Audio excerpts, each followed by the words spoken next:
All right, we are on our last week, week 7, and this week's focus is on public leadership and leadership in a crisis. And we're to discuss how organizations can prepare leaders at all levels to respond.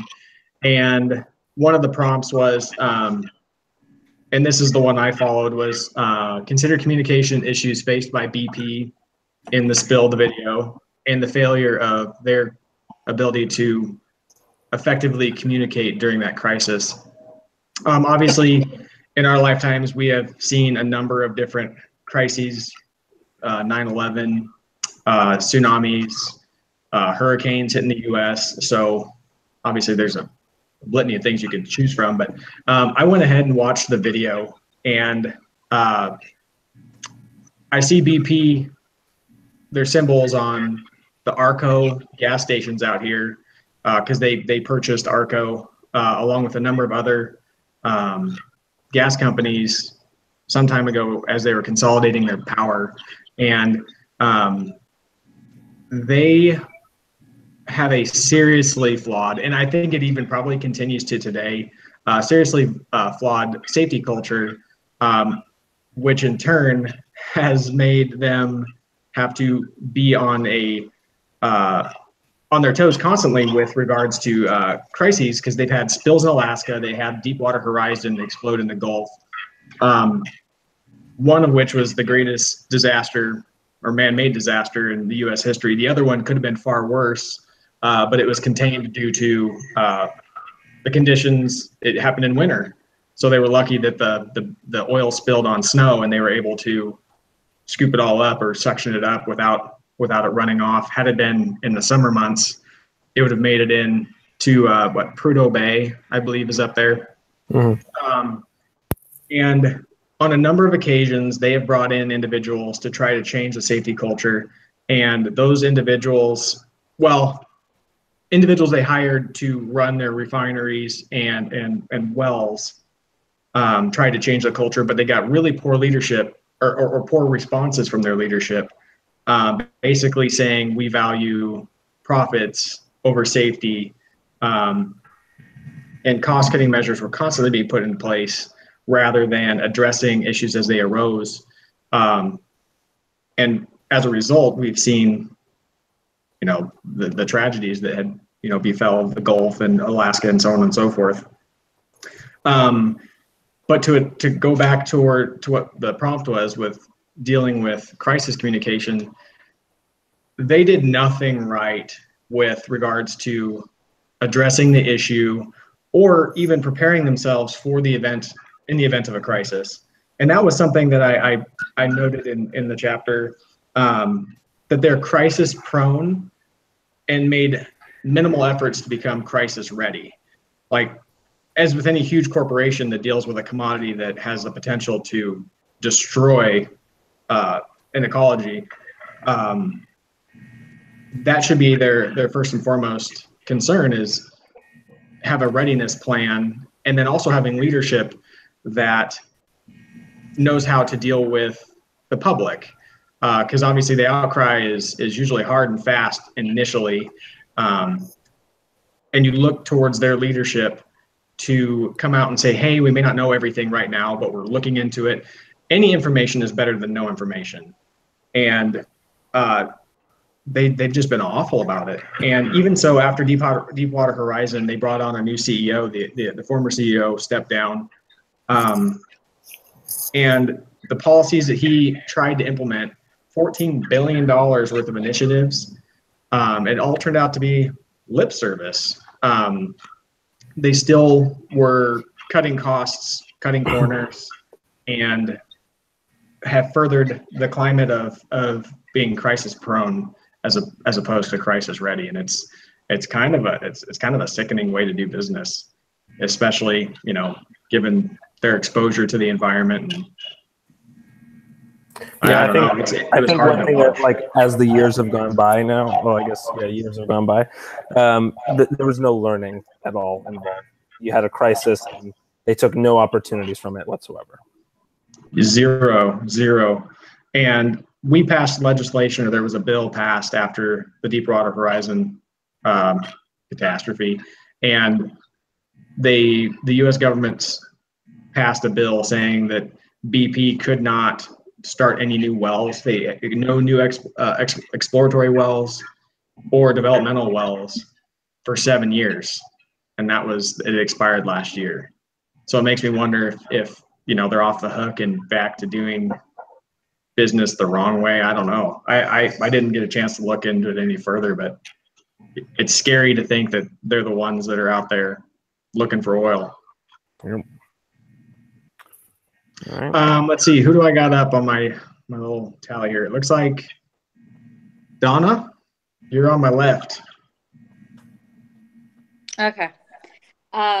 So the interesting part is having a crisis plan ahead and being able to scout out crisis, even though sometimes crisis can be unknown or undetermined or happen by surprise. Crisis happens out of nowhere, but the whole thought process is to prepare as much as possible. So it's interesting when they do say to have that crisis plan, to be on the lookout for a potential crisis that is possibly brewing kind of under the radar, to have that the inside track and outside track of what may potentially be happening, what could happen at any given time. And along the lines of the BP is during the crisis, try and maintain as much as possible. Don't have any knee-jerk reactions. If you have that plan, which is really important to have, to really adhere to that plan and not have anyone take any outlandish acts or say anything out of character. The most important part for me is after the threat has passed, and this is where, if we're going along the lines of the discussion with BP, is the taking accountability for what happened and not just saying we're sorry, that's a shame, we didn't mean to, and we're going to change our ways, and not having any substance behind it. So really after the immediate threat, they have any denial, evading responsibility, reducing offensiveness.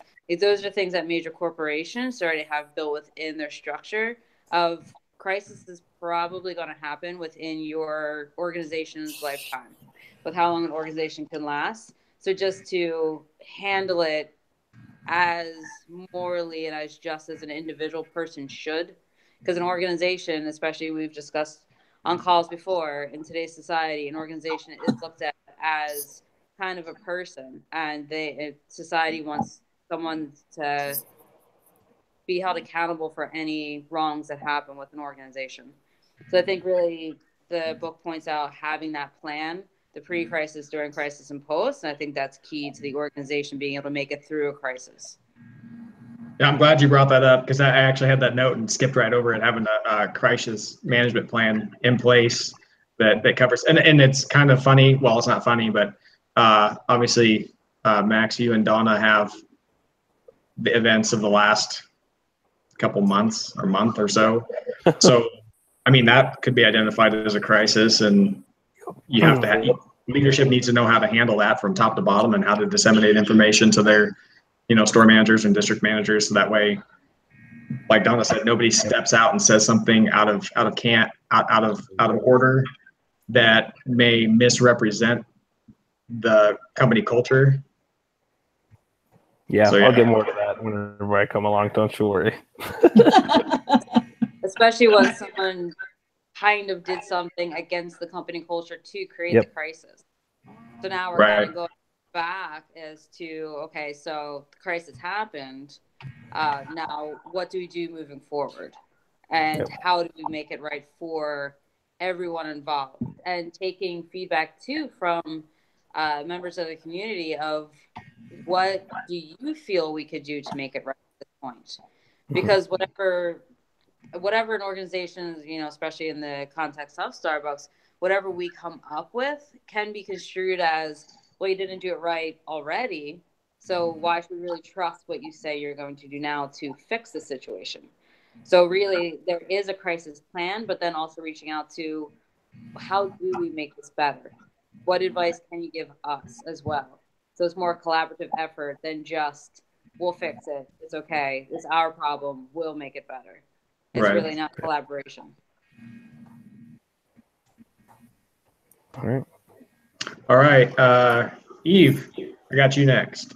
Okay.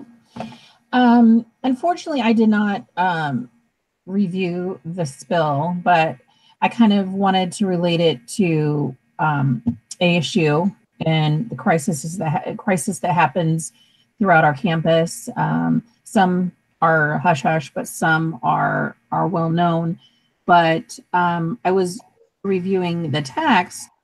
I just jotted down a few things that it's the unanticipated, like the out of the norm that could potentially occur, crises that are most dangerous, as most organizations aren't prepared for them. So, say on campus, we can somewhat prepare for,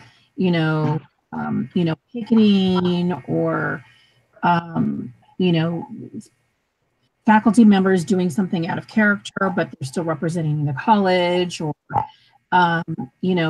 someone coming on campus with a gun or what have you. But there's certain things that we may not potentially plan for because it's never either happened, A, or B, it's unanticipated, that they thought that it would never happen. But I know that ASU has a great they've organized in selecting key people throughout the campuses and throughout the units, and who are in charge of their group to manage such crises. For instance, just for like for our fire alarms and what have you, I know that we all have our basic situations, but what if there's a hazmat or what have you? We have captains that direct on, they informed not only the employees, but we have captains that handle these crisis captains. So each floor has a designated area where they're supposed to meet and check in with their captain. The captain has to follow a process to ensure that all people are accounted for, and keeping that open communication to ensure that everyone's safety, and the fire department aware of who's missing, and that just where did I put this? That I think communication is the key. Communication, planning, educating, and training. I know in the book it states that the longer the period between crises, the more confident leaders become, and they may cut back on crisis training programs as well as funding for backup operational sites, other crisis containment measures. So they think they're confident enough that they have a set plan, and so they cut back on training, but then that's where they fall back, and they need to I guess put more energy into that aspect so that it's continued. I'm sorry, I lost my train of thought here. Okay. Sorry. So yeah, that with that being said, sorry. Yeah. I think you're right. When people get complacent and allow policies maybe to get old or not stay current on the possibilities of different types of crisis situations, that's when you get bit in the butt and you end up backpedaling as an organization because you really didn't anticipate it. Because like Right. with the spill, you have to anticipate you're going to have leaks, that pipes are going to break, that you may have a well blowout. Those are all things that they should be really prepared for. That's the industry. Likewise on school, like at ASU, you have to be prepared for swarms of bees. I get emails about swarms of bees constantly, or active shooter, that type of situation. I mean, we deal with that at work too. But yeah, it's if you allow yourself to get complacent, that's when you look bad in the event of a crisis. Right. Mm-hmm. All right, Heather, what do you got? So I like to think through examples, and I think that it's kind of hard when you're not in a crisis to judge how companies kind of handle their crisis. So I'm going back to The Office where they're going bankrupt or they think that they're going to go bankrupt, and they're at the shareholder meeting with Michael, Oscar, and Andy, and Michael's like, we have a 45-day plan, but they don't have a 45-day plan. 45 steps, 45 days. Yeah, and everyone's freaking out. And he really wants to communicate with the people, but the company has no idea what they're going to do. And I think that when something like that happens, we're like, oh, we're going bankrupt. Like, they knew, they could have informed people, but when you're really in the situation, it's such a hard conversation to have. And I mean, I've had smaller crises happen. I've had like employees starting to go crazy and like smaller things. And in that instance, it's so hard to communicate not only with the employees, but the other people and the people we work with and people above us, people next to us. And I think that communication is important, but it's so difficult to know what to say, where to say it, and when.